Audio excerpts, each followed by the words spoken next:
Shalom saudaraku, selamat pagi. Saya percaya setiap kita sudah siap untuk bersantap firman Tuhan. Sebelum kita mulai pembacaan kitab Kejadian pasal 10, mari kita awali dengan doa. Terima kasih ya Bapa di surga, sebab Engkau sudah menyertai tidur kami nyenyak sepanjang malam.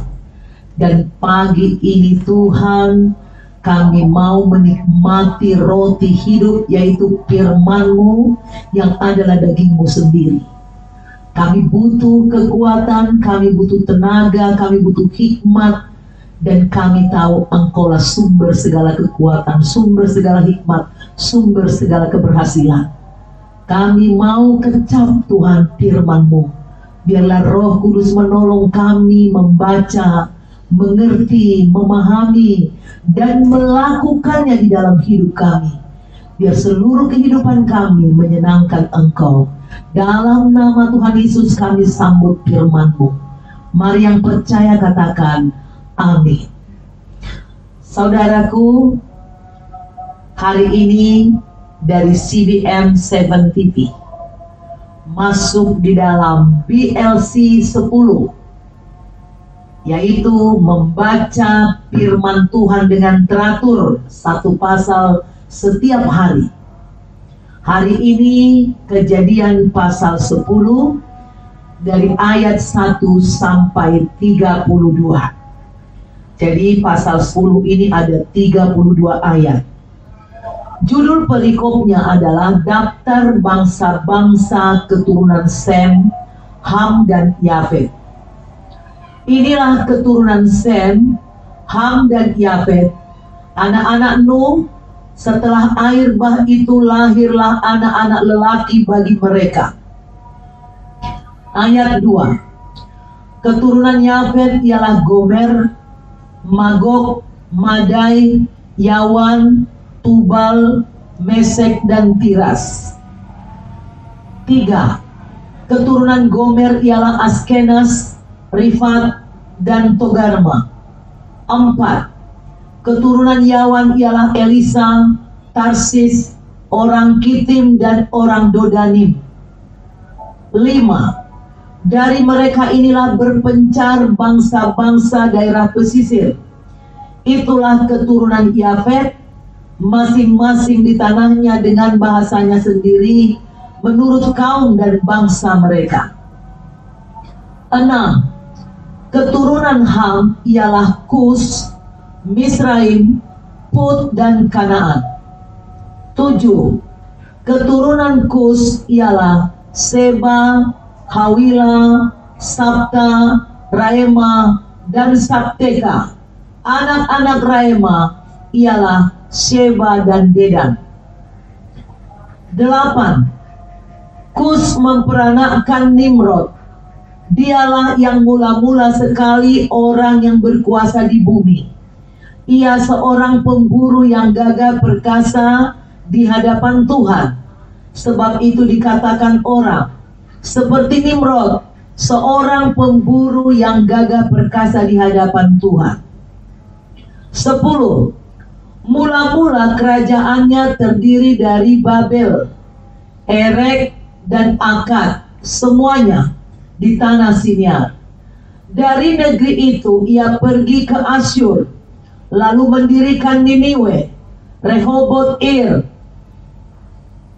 Kalah, ayat 12, dan Resen di antara Niniwe dan Kalah. Itulah kota besar itu. Ayat 13.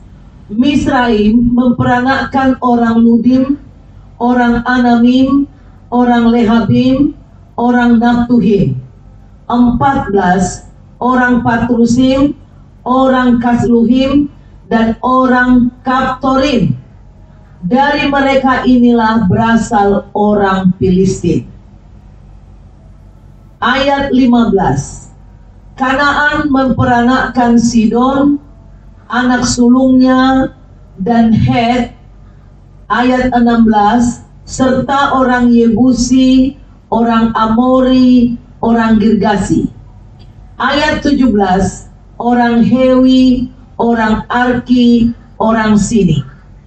Ayat 18, orang Arwadi, orang Semari, dan orang Hamati.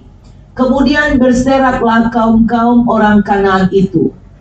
Ayat 19, daerah orang Kanaan adalah dari Sidon ke arah Gerar sampai ke Gaza, ke arah Sodom, Gomora, Adma, dan Zeboim sampai ke Lasa. Ayat 20, itulah keturunan Ham menurut kaum mereka, menurut bahasa mereka, menurut tanah mereka, menurut bangsa mereka. 21, lahirlah juga anak-anak bagi Sem, bapa semua anak Eber, serta abang Yafet. Keturunan Sem ialah Elam, Asyur, Arpaksad, Lut, dan Aram. Ayat 23, keturunan Aram ialah Us, Hul, Geter, dan Mas. Ayat 24, Arpaksad memperanakkan Selah, dan Selah memperanakkan Eber. Ayat 25, bagi Eber lahir dua anak laki-laki, nama yang seorang ialah Peleg, sebab dalam zamannya bumi terbagi, dan nama adiknya ialah Yoktan. Ayat 26, Yoktan memperanakkan Almodad, Selef, Hazar Mawet, dan Yerah. Ayat 27, Hadoram, Uzal, dan Dikla. Ayat 28, Obal, Abimael, dan Sheba. Ayat 29, Ofir, Hawila, dan Yobab. Itulah semuanya keturunan Yoktan. Ayat 30, daerah kediaman mereka terbentang dari Mesa ke arah Sefar, yaitu pegunungan di sebelah timur. Ayat 31, itulah keturunan Sem menurut kaum mereka, menurut bahasa mereka, menurut tanah mereka, menurut bangsa mereka. Ayat 32, itulah segala kaum anak-anak Nuh menurut keturunan mereka, menurut bangsa mereka, dan dari mereka itulah berpencar bangsa-bangsa di bumi setelah air bah itu. Saudaraku, membaca silsilah buat saya sih sangat mengasihkan, karena saya berasal dari suku Batak, ya. Salah satu suku di Indonesia yang sangat memperhatikan silsilah adalah suku Batak. Yang mana suku Batak ini kebanyakan orang Kristen. Dan orang Batak ini suka melakukan pesta adat Batak, budaya Batak. Ketika ada pernikahan, kemudian ketika yang menikah ini mengandung, ada melahirkan, ada acara menikahkan anak, ya, acara meninggal. Umumnya saudaraku, saat melakukan adat selalu akan ada dibacakan silsilah keluarga, supaya seluruh keluarga memahami posisinya. Karena di dalam adat Batak, letak duduk seseorang ditentukan posisi dalam adat. Nah, kebiasaan ini, membaca silsilah ini adalah sesuatu adat yang bernilai tinggi, budaya yang bernilai tinggi, yang sama juga dilakukan bangsa Israel, dilestarikan bangsa Israel. Namun kebanyakan dari orang Kristen, kalau sudah baca Alkitab, ketemu dengan bacaan yang berisi silsilah, pasti berkata, wah, membaca silsilah apa gunanya? Membosankan, nggak ngerti. Tapi saudaraku, sebenarnya kita harus peduli silsilah, supaya seperti kata pepatah, banyak orang mengatakan satu bangsa yang besar adalah bangsa yang mengetahui sejarahnya, mempelajari sejarahnya, mengingat sejarahnya. Ya, di dalam sejarah ini ada silsilah. Jadi ada keteraturan. Nah, saudaraku, tanpa silsilah di Alkitab, maka gelaplah dunia. Kita tidak akan pernah tahu bahwa sebanyak apapun jenisnya bangsa atau suku bangsa di bumi, sejauh apapun manusia tinggal di ujung-ujung bumi, ya, seterpencil apapun itu, atau apapun perbedaan daripada manusia seperti kulitnya, matanya, rambutnya, bahasanya, kita tahu apapun itu, bahwa semua manusia berasal dari keturunan Adam. Tetapi yang utamanya adalah karena ada keturunan Adam, Kain, dan lain, itu semua sudah lenyap. Yang sisa adalah Nuh beserta keluarganya dari keturunan Set. Jadi saudaraku, kita adalah keturunan Nuh yang juga keturunan Adam. Semua manusia yang ada di bumi ini. Jadi keturunan dari Adam dan Hawa lewat silsilah ini, kita menjadi tahu bahwa hanya ada satu Tuhan. Kalau kita susuri, kita bisa lihat hanya ada satu Tuhan pencipta, Tuhan dari segala bangsa apapun yang ada di dunia ini. Silsilah kuno di dalam Alkitab ini memang ditulis, ya, untuk suatu tujuan tertentu, tapi bukan untuk tujuan membohongi publik atau generasi. Penulisan silsilah ini, walau nama-namanya tidak tertentu, tidak semua tertulis, tapi perwakilan-perwakilan ada jelas tertulis di sini. Oleh karena itu, firman Tuhan tentang silsilah seharusnya mencegah manusia untuk melakukan tindakan rasisme. Silsilah ini mencegah manusia untuk melakukan stereotip kultural. Silsilah manusia ini, saudaraku, mencegah kita untuk melakukan diskriminasi rasial. Mengetahui silsilah manusia diciptakan Tuhan mencegah kita untuk bertindak superioritas etnis dan lain-lain. Pembentukan pandangan umum yang negatif terhadap suku tertentu harus kita buang. Perbedaan sikap yang ditujukan kepada suku tertentu harus kita kebaskan. Perbudakan yang disangkut pautkan dengan warna kulit seringkali dilakukan oleh orang, tapi ini harus kita buang, tidak sesuai firman Tuhan.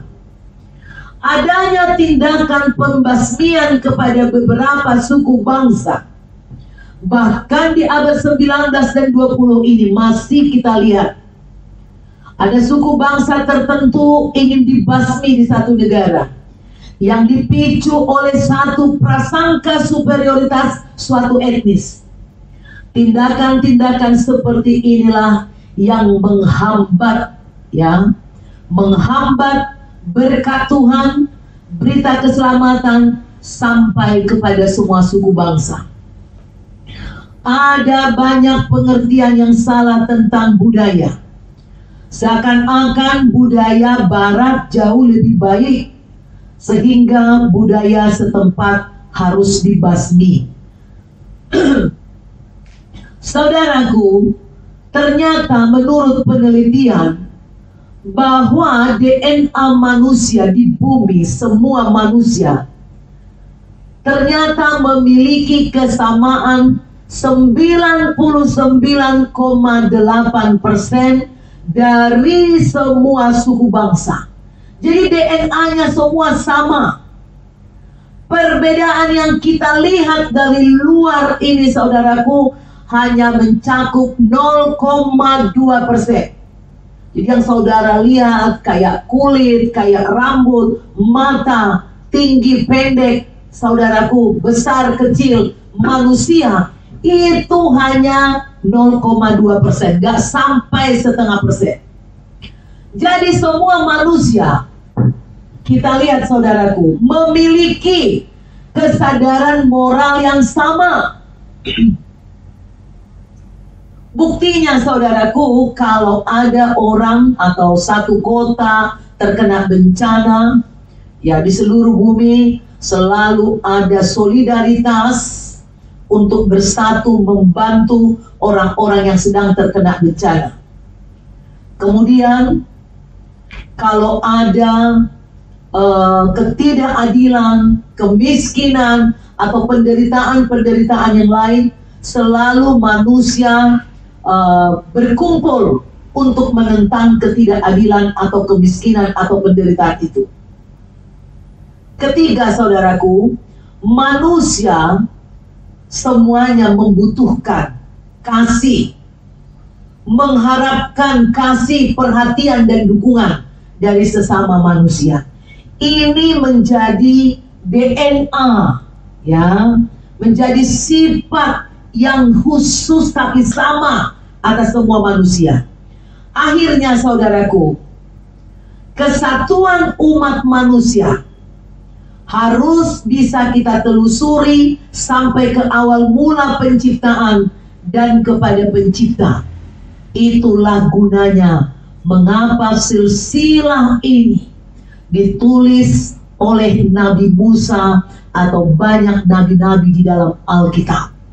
Jadi jangan pernah lagi berpikir bahwa Alkitab yang berisi silsilah, wah, forget it, lupakan. Tidak, saudaraku. Nah, kita lihat sekarang ya, di Kejadian 1 sampai Kejadian 5, kita lihat bahwa kitab suci menunjukkan bahwa semua manusia berasal dari Adam dan Hawa.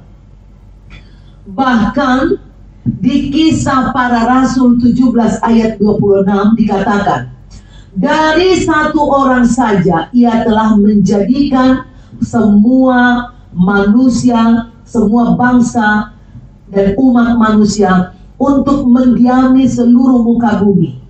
Dan ia telah menentukan musim-musim bagi mereka dan batas-batas kediaman mereka. Jadi saudaraku, semua manusia di dunia ini, apapun sukunya, apapun jenis bangsanya, terikat pada satu asal, satu garis keturunan, yaitu Nuh, dan di atasnya Adam.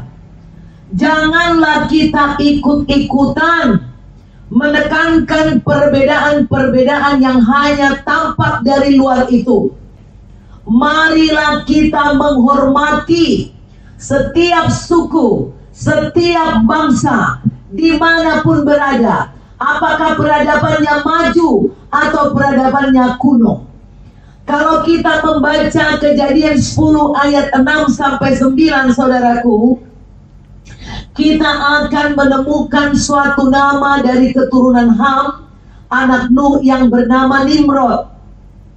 Nimrod ini nanti akan kita pelajari besok. Tapi Nimrod ini artinya adalah pemberontak. Di zamannya lah mulai manusia memberontak lagi setelah air bah. Dikatakan bahwa Nimrod adalah seorang pemburu. Dialah yang pertama kali menjadi orang yang berkuasa di bumi, semacam pemimpin atau penguasa atau raja. Tuhan menghendaki manusia menjadi gembala umatnya, bukan berkuasa atas umat, bukan berkuasa atas manusia, tapi berkuasa atas ikan-ikan di laut, burung-burung di udara, binatang-binatang yang ada di bumi. Tuhan menghendaki kita bukan menjadi seorang pemburu, tetapi Tuhan menghendaki kita sebagai gembala. Gembala yang baik memberikan nyawanya buat umatnya. Kalau pemburu, saudaraku, dia menghendaki nyawa makhluk lain, menumpahkan darah makhluk lain, menumpahkan nyawa mangsanya. Jadi gembala dan pemburu berbeda. Dan Nimrod adalah pemburu. Kejadian 10 ayat 25. Saudaraku, dikatakan seperti ini. Bagi Eber lahir 2 anak laki-laki. Nama yang seorang ialah Peleg, sebab dalam zamannya bumi terbagi, dan nama adiknya ialah Yoktan. Kita semua tadi sudah saya katakan memiliki akar keturunan yang sama. Jadi semua bangsa, suku bangsa adalah sama dan setara. Mau suku bangsa Batak, Jawa, Cina, Arab, Melayu, atau apapun suku bangsamu, kita semua punya akar keturunan yang sama. Kita setara. Mau Afrika, India, atau apapun itu, semua bangsa di dunia ini setara dan membutuhkan kabar baik, membutuhkan berita keselamatan dari Tuhan Yesus, membutuhkan hidup yang kekal, membutuhkan pengampunan dan juru selamat. Sadarlah saudaraku, bahwa Tuhan menciptakan kita meski berbeda kulit, berbeda mata, berbeda rambut, berbeda bahasa. Kita diciptakan untuk saling membangun, saling mengasihi, bukan untuk saling menguasai, saling menjajah, saling menindas. Karena Tuhan saja penguasa. Dia satu-satunya yang berkuasa mengontrol bumi dan mengontrol semua ciptaannya yang ada di atas bumi. Saudaraku, kalau kita lihat, air bah telah memusnahkan semua manusia di bumi kecuali Nuh dan keluarganya. Maka jelaslah, keturunan yang hidup di dunia ini sekarang semuanya adalah keturunan Nuh. Mari kita lihat di Kejadian 10 ayat 32. Itulah segala kaum anak-anak Nuh menurut keturunan mereka, menurut bangsa mereka, dan dari mereka itulah berpencar bangsa-bangsa di bumi setelah air bah itu. Saudaraku, berpencar bukan berarti di luar kehendak Tuhan. Sesungguhnya kalau kita lihat dari Kejadian 2 sampai 5, kita melihat janji-janji Tuhan kepada manusia. Dikatakan salah satunya Kejadian 1 ayat 26, baiklah kita menjadikan manusia menurut gambar dan rupa kita, supaya mereka berkuasa atas ikan-ikan di laut dan burung-burung di udara, dan atas ternak, dan atas seluruh bumi, dan atas segala binatang yang merayap di bumi. Jadi inisiatif berpencar itu, meskipun dalam keadaan dosa manusia, inisiatifnya adalah Tuhan. Jadi kita bisa lihat bumi dan segala isinya ada di bawah kontrol Tuhan. Saya ulang sekali lagi saudara, kita lihat persebaran manusia. Kejadian 10 ayat 10 dikatakan dengan jelas bagaimana keturunan Nuh tersebar ke segala penjuru dunia. Keturunan Nuh membuat peradaban baru. Nimrod menjadi pemimpin, seorang yang perkasa, seorang pemburu. Contoh peradaban barunya adalah seperti di ayat 5. Nanti saudara lihat ayat 5, di situ dikatakan bahwa keturunan Yafet menjadi bangsa yang tinggal di daerah pesisir. Di ayat 10, keturunan Ham menjadi bangsa di Sinear. Di ayat 11 ada bangsa Asyur, terpisah ya. Ayat 18 ada bangsa Kanaan. Ayat 30 dikatakan keturunan Sem menjadi bangsa yang menguasai wilayah Mesa, Sefar, sampai daerah pegunungan sebelah timur. Jadi ada peradaban baru mulai memencar, saudaraku, karena itu adalah kehendak Tuhan. Bagi di kejadian, saudaraku, di Kejadian 10 ayat 25 tadi dikatakan zamannya bumi terbagi.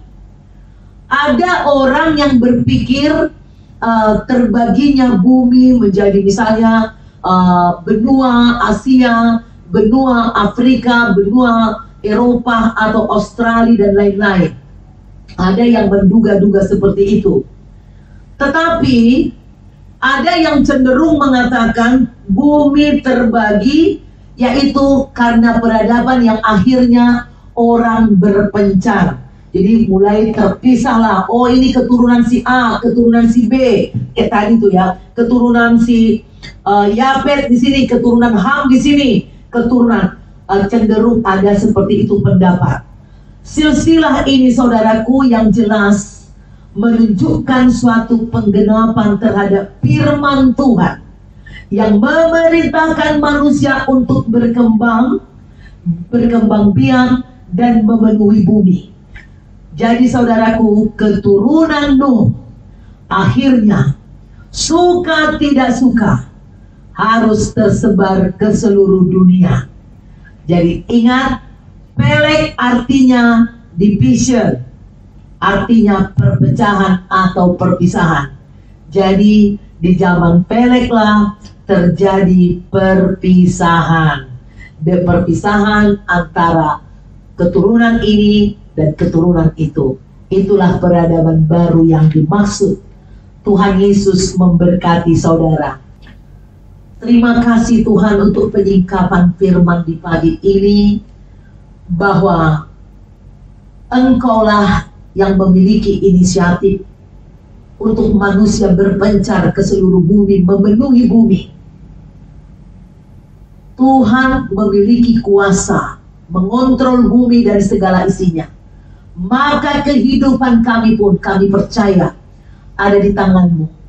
Dan kami percaya tangan kasih-Mu membawa kami kepada kehidupan yang kekal, kehidupan yang terberkati, kehidupan yang penuh damai sejahtera, penuh sukacita. Sepanjang hari ini di dalam pekerjaan kami, aktivitas kami meletakkan hidup kami, keluarga kami ke dalam tangan-Mu, pekerjaan kami, semua aktivitas kami. Tuhan bersama dengan kami. Tuhan mengontrol hidup kami dan memberkati kami. Dalam nama Tuhan Yesus. Amin. Saudara, mari giat kita belajar firman Tuhan. Besok masih tetap bersambung pelajaran menarik tentang Menara Babel. Kenapa Menara Babel harus diruntuhkan? Apakah Tuhan itu anti kemapanan, anti kemodernan, anti kemajuan?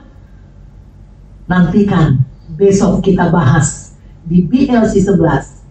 Sampai jumpa saudaraku. Jangan lupa, jika engkau terberkati, jangan biarkan ilmu pengetahuan dan imanmu hanya milikmu sendiri. Engkau harus menyebarkan firman ini sesuai dengan petunjuk Tuhan. Melalui apa?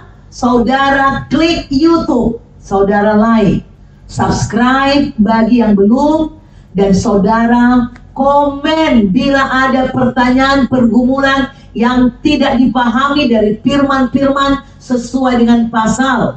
Jadi kalau pertanyaanmu tentang pasal 10, komennya di pasal 10. Kalau pertanyaanmu di pasal 11, komen di pasal 11.